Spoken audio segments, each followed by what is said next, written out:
परिहास रहे और कोई ना उदास रहे, बस इसी कारण आप सभी के लिए कविता का यह मंच सजाया गया है। वाह वाह वाह। इसलिए कुछ भी कहने से पहले मेरा मन है कि इस उत्सव के लिए एक बार तालियों का महोत्सव होना चाहिए। स्वागत स्वागत। उपेंद्र जी जोड़ के आ गए, चले गए थे पहले, उसके जैसे उन्होंने नाम सुना वो भाग कर आए हैं। उपेंद्र जी को बाद में 4 पंक्तियां समर्पित करूंगी। पढ़िए। कि यूं दिलों को मिलाकर चली जाऊंगी। हाँ। बेहद बेहद खूबसूरत मंच है और सच बताऊं तो मुझे इस मंच पर उपस्थित होकर ऐसा लग रहा है कि जैसे मैं किसी तीर्थ पर आई हूँ। इस मंच को सजाने के लिए गौरव जी ने बहुत प्रयास किए हैं। उन प्रयासों को साधुवाद देती हूँ, धन्यवाद देती हूँ और 4 पंक्तियों से आपसे जुड़ने का प्रयास करती हूँ कि यूं दिलों को मिलाकर चली जाऊंगी, गीत तुमको सुनाकर चली जाऊंगी। कि यूं दिलों को मिलाकर चली जाऊंगी, गीत तुमको सुनाकर चली जाऊंगी और मुझको अपना समझकर सुनोगे अगर, मुझको अपना समझकर सुनोगे अगर, तुमको अपना बनाकर चली जाऊंगी। वाह वाह वाह वाह वाह वाह वाह। देखिए जो वार्ड नंबर 18 है ना, यहाँ की तो भरपूर कृपा बरस रही है, परंतु ये वार्ड नंबर 20 है जो पीछे का, वो थोड़ा सन्नाटे में है, तो वहाँ तक निवेदन की पंक्तियाँ पहुँचाती हूँ कि हमारे वास्ते फुर्सत निकाल रखिएगा। हाँ। हमारे वास्ते फुर्सत निकाल रखिएगा, हम कोई गैर नहीं है, ख्याल रखिएगा। वाह। कि हमारे वास्ते फुर्सत निकाल रखिएगा, हम कोई गैर नहीं है, ख्याल रखिएगा। और हम रखते हैं हुनर आपको आपसे चुराने का, हम जानते हैं हुनर आपको आपसे चुराने का, हुजूर अपना दिल संभाल रखिएगा। वाह।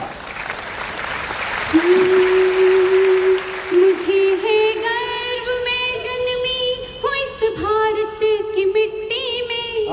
इस मंच की आराधना की पंक्तियां पढ़ती हूँ, आप सभी का मन मांगती हूँ कि मुझे है गर्व में जन्मी हूँ इस भारत की मिट्टी में, है खुशबू देशभक्ति की जहाँ फौजी की चिट्ठी में। वो ख्वाबों में कभी भी चूड़ियाँ कंगन नहीं रखते, वो ख्वाबों में कभी भी चूड़ियाँ कंगन नहीं रखते, वो सोते हैं सदा लेकर के अपनी जान मुट्ठी में, वो सोते हैं सदा लेकर के अपनी जान मुट्ठी में। भगत सिंह चंद्रशेखर की कहानी रुक नहीं जाए। एक जिम्मेदारी, एक कर्तव्य मैं अपने आप को देती हूँ, स्वयं को देती हूँ और देश के युवाओं से निवेदन करती हूँ कि भगत सिंह चंद्रशेखर की कहानी रुक नहीं जाए, हमेशा ही लबों पर गीत अपने देश का।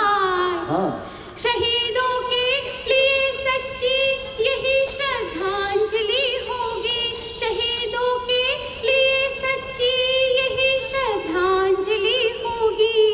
तिरंगा नित छुए अंबर मगर ये झुक नहीं पाए, तिरंगा नित छुए अंबर मगर ये झुक नहीं पाए। देखिए कुछ हाथ अभी तक खामोश है, तो मैं 4 पंक्तियां पढ़ती हूँ कि कुछ बाची और अनबाची सी चिट्ठियां रह जाएंगी, दीपकों में अधजली सी बत्तियां रह जाएंगी और ये उत्सव कुछ और देर तक चलेगा भी, फिर यहाँ पर खाली खाली कुर्सियां रह जाएंगी। देखिए आप बहुत समझदार श्रोता हैं, आप कवि सम्मेलन सुनना जानते हैं, अन्यथा हम कवियों के साथ कभी कभी बहुत विकट परिस्थिति हो जाती है। अभी मैं और गौरव जी अहमदाबाद के एक मंच पर थे, तो जैसे हम मंच पर कविता पाठ के लिए जा रहे थे, वहाँ पर एक दादी अम्मा आई, उन्होंने कहा बिटिया रानी ये कवि सम्मेलन होता क्या है, रामलीला जैसा होता है क्या? तो मैंने कहा माँ जी आप कवि सम्मेलन को रामलीला जैसा ही सोचकर आनंद लीजिएगा, आप सोचिएगा कि मैं सीता मैया हूँ, गौरव जी रावण है, आपका काम भी हो जाएगा और मेरा काम भी हो जाएगा। एक पावन मुहूर्त सी आई हूँ मैं। देखिए अभी गौरव जी कह रहे थे कि बड़ी भोर लग रही हो, मशहूर लग रही हो, इंदौर लग रही हो। मैं 4 पंक्तियां पढ़ती हूँ कि गौरव जी सुनिएगा।